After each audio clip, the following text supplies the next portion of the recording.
Hello, everyone. I think I'm just going to talk about how I found witchcraft and paganism for this intro video.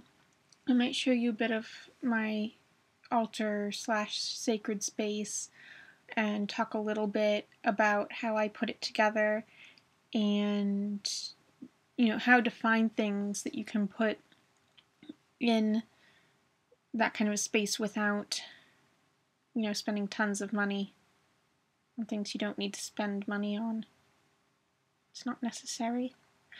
Okay, so I was introduced to witchcraft and paganism when I was in 8th grade. I was 13. That's about 7 years ago, I think.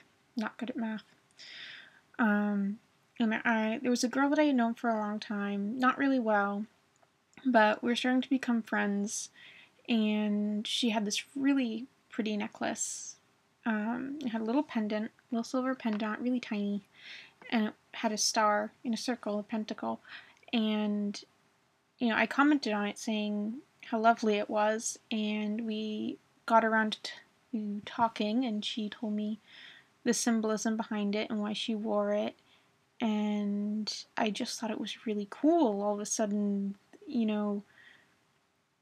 having, magic and goddesses and gods and all this, stuff from mythology that I'd read for so long throughout my childhood. Actually, all of a sudden, it was something that you can actually believe in, presented as something other than just fairy tales and stories. I was absolutely enchanted by this. And also the connection with nature, which I live in a city, I have all my life, and so that was very enticing, getting a closer connection to nature.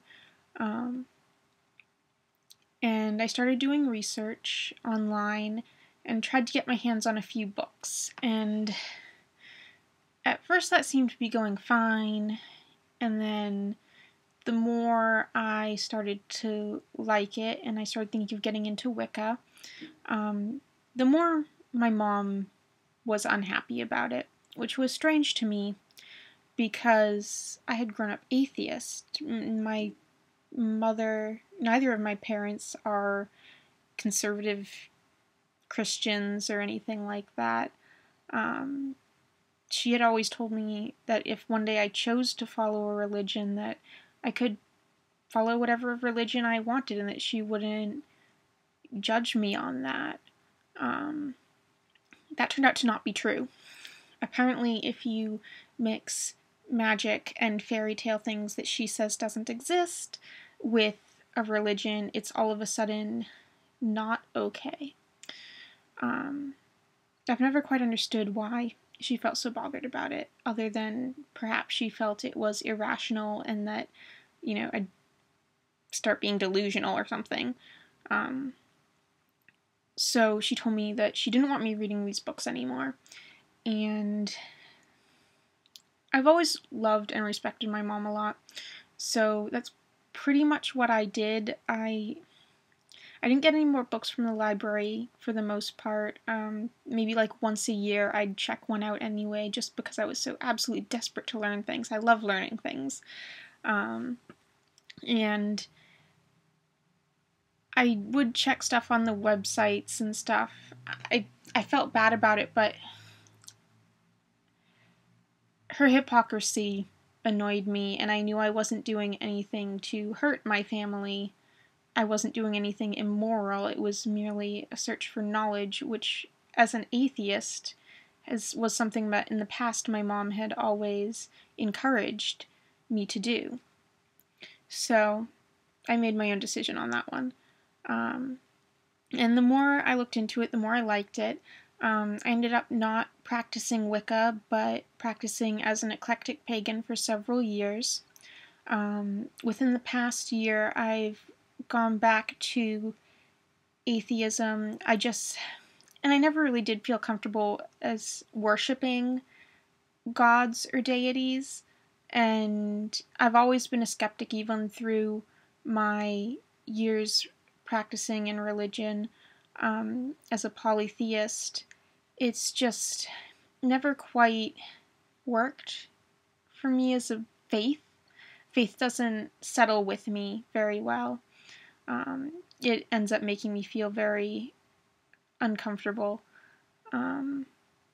But the symbols of the various gods and goddesses as aspects of an individual, of humanity, as archetypal, is still very much a part of my witchcraft, which I still practice. As far as believing or having faith in magic, it's kind of a non-issue for me. I've had success with it for many years. I don't really care why it works, because for me even if there's nothing magical about it, it's a psychological alteration in the mind, most definitely. At least for me, these sets of symbols seems to trigger a response that puts me in a certain mindset. So it does have value to me, whether it's scientific or not, whether, there's some power or not. It's a part of me, and it's not something that I want to let go of, at least not at this point in my life. To me, it's very beautiful and elegant, and it comes with a lot of responsibility. And I always like taking on responsibility and knowledge. So right now I'm still practicing witchcraft, and originally, again, it was that draw to nature, which living in the city can be hard to find. And I've kind of had to be creative about working around that.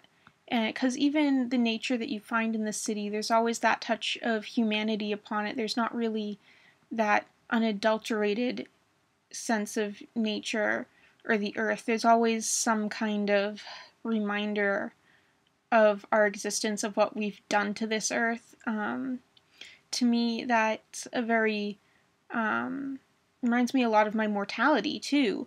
The way we have and have been, essentially bringing about the destruction of our own planet. I tend to have a very pessimistic view of these kinds of things, and our own lives, and it's just kind of hard to ignore living in the city. It's everywhere. It's kind of pervasive. And to me, that's a huge part of my magic. I can't solve that as one person. And so I try to incorporate that into everything I do, trying to be mindful of that and not purposefully creating more of a problem than there already is. Although, it's hard to avoid that completely with the way society is constructed. I am also goth. And originally that was not a big part of my witchcraft. I actually really struggled with that growing up. It's a subculture that I've always been drawn to, but I felt ashamed of it. I think that was part of just my social upbringing. It wasn't until, again, like the past year and a half, that I started incorporating that into me as a person, outwardly, showing that to the world. And I've started incorporating that in my magic, which has worked really well for me. Again, it's that symbol set, I think, that just psychologically triggers a mind state that really is conductive to practicing witchcraft for me. I don't think I'm going to run out of time soon, so maybe in another week I'll end up doing a thing about altars and sacred spaces and shrines and that sort of thing. Bye!